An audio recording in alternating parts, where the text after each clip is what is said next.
Hello, this is Ilan Awerbuch, and this is Mortgage Watch for Monday, December 7th. I'm coming to you from the offices of Unitrust Mortgage and Realty Capital in San Diego, but this week's segment is called Letters from Dubai. Obviously, I'm not actually writing from Dubai, but I am going to speak about lessons that we can learn about Dubai and its current situation. Many of you have heard that Dubai's current financial crisis has roiled financial markets for the past week or week and a half.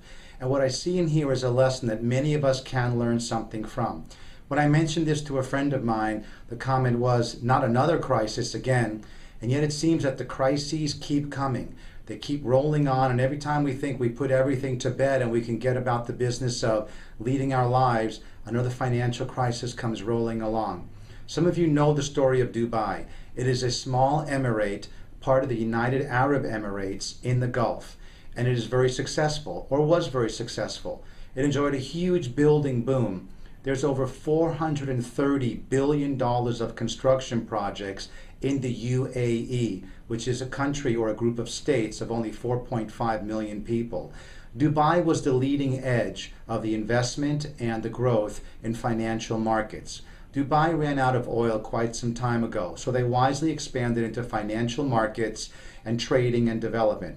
You may recall there was a huge amount of real estate being developed and available. Dubai was the home of the palm-shaped islands and a huge skyline which was hoping to equal Las Vegas.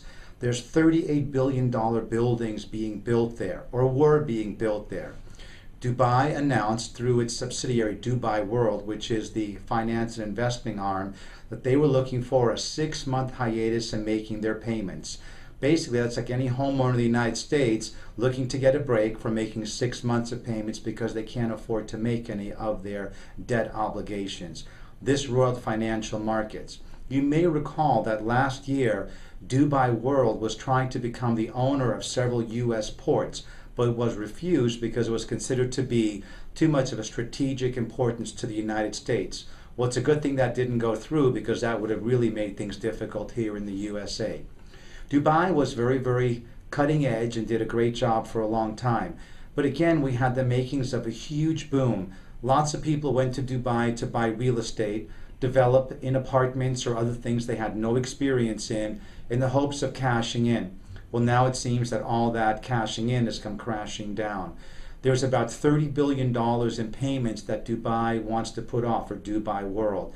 And over the last couple of days, the government of Dubai has announced that they're not really good for making up the losses that may occur in Dubai World. William Shakespeare said a long, long time ago, all the world's a stage and we but players on it. And what I believe we can take from this is a personal lesson in overextension, leverage, and living beyond our means. You'd think that we had gotten the message over the previous 2 or 3 years, but I don't believe we have. Because here are the rulers of Dubai and Dubai World, most of them US educated, extremely bright people making the same mistakes, getting over leveraged and getting into areas that they really shouldn't be.